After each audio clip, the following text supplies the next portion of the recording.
Setiap anak dilahirkan dalam keadaan fitrah, yaitu kecenderungan alami kepada Islam.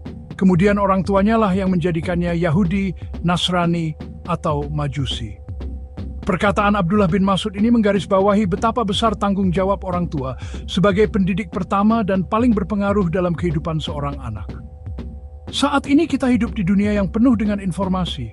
Banyak di antaranya justru bertentangan dengan nilai-nilai agama dan moral. Anak-anak yang lebih rentan terhadap pengaruh luar terus-menerus dibombardir dengan konten yang dapat menyesatkan mereka dari jalan yang benar. Serangan terus-menerus ini datang dari segala arah. Acara televisi yang mengagungkan kekerasan dan pergaulan bebas. Video game yang membuat mereka tidak peka terhadap kebrutalan, dan platform media sosial yang mempromosikan kehidupan yang dangkal dan kepuasan instan. Era digital telah mengantarkan era hiburan baru, yang seringkali beroperasi tanpa kompas moral. Podcast populer misalnya, seringkali menghadirkan tamu dengan sudut pandang kontroversial, menormalkan perilaku yang dulunya dianggap tabu. Baru-baru ini, sebuah podcast yang banyak didengarkan memicu kemarahan di komunitas Muslim karena menampilkan seorang aktivis LGBT terkemuka. Episode tersebut, meskipun disajikan dengan kedok dialog terbuka, secara tidak sengaja melegitimasi gaya hidup yang secara langsung bertentangan dengan ajaran Islam. Demikian pula, industri musik dipenuhi dengan artis yang secara terbuka mengadvokasi ideologi yang bertentangan dengan nilai-nilai Islam. Bulan lalu, sebuah band populer yang dikenal dengan sikap pro-LGBT-nya mengadakan konser di kota kita, menarik ribuan penonton muda. Meskipun tampak seperti hiburan yang tidak berbahaya di permukaan, acara semacam itu secara halus menormalkan perilaku yang dapat berdampak buruk pada pikiran anak muda. Paparan terus-menerus ini membuat anak-anak tidak peka terhadap konsep-konsep yang bertentangan dengan moralitas Islam, sehingga mereka lebih mungkin menerima perilaku ini sebagai hal yang normal dan bahkan diinginkan. Bahayanya terletak pada normalisasi perilaku-perilaku ini yang terjadi secara halus. Ketika anak-anak terus-menerus terpapar konten yang mengagungkan atau membenarkan tindakan yang bertentangan dengan ajaran Islam, secara bertahap akan mengikis kompas moral mereka. Batas antara benar dan salah menjadi kabur, dan apa yang dulunya dianggap tidak dapat diterima mulai tampak normal dan bahkan dapat diterima. Normalisasi ini adalah lereng licin yang dapat mengarah pada penerimaan bertahap terhadap perilaku yang memiliki konsekuensi buruk di dunia ini dan akhirat. Konsekuensi dari menormalkan perilaku semacam itu meluas jauh melampaui individu. Ini dapat menyebabkan melemahnya sendi-sendi masyarakat kita, yang dibangun di atas fondasi iman, moralitas, dan kebenaran. Ketika fondasi ini terkikis, itu membuka jalan bagi penyakit sosial dan kerusakan moral. Ini bukan berarti semua bentuk hiburan itu buruk. Ada banyak bentuk media yang bermanfaat dan menghibur. Namun, sangat penting untuk menjadi bijaksana dan memilih dengan bijak apa yang kita biarkan diri kita dan anak-anak kita paparkan.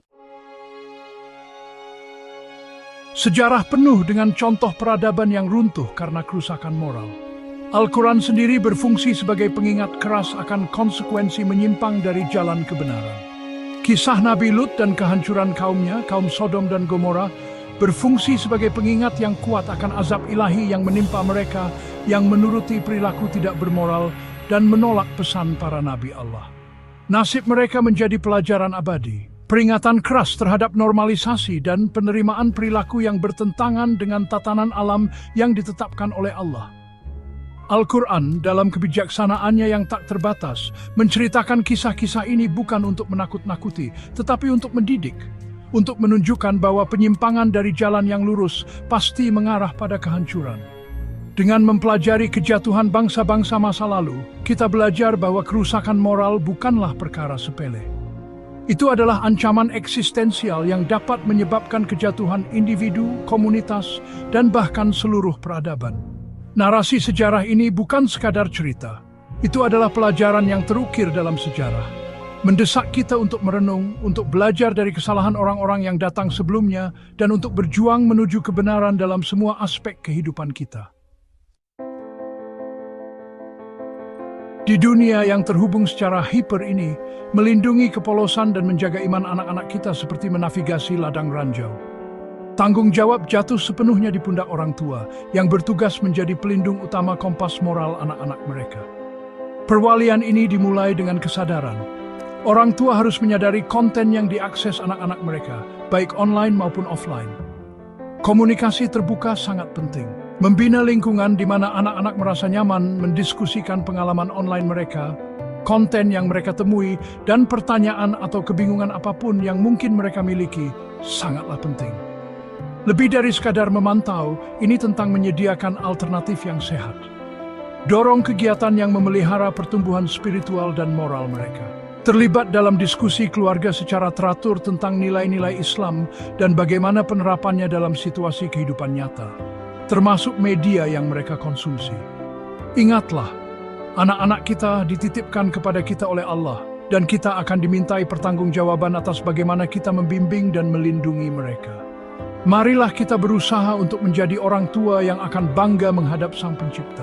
Mengetahui bahwa Allah telah segala daya kita untuk membesarkan individu yang saleh dan bertakwa.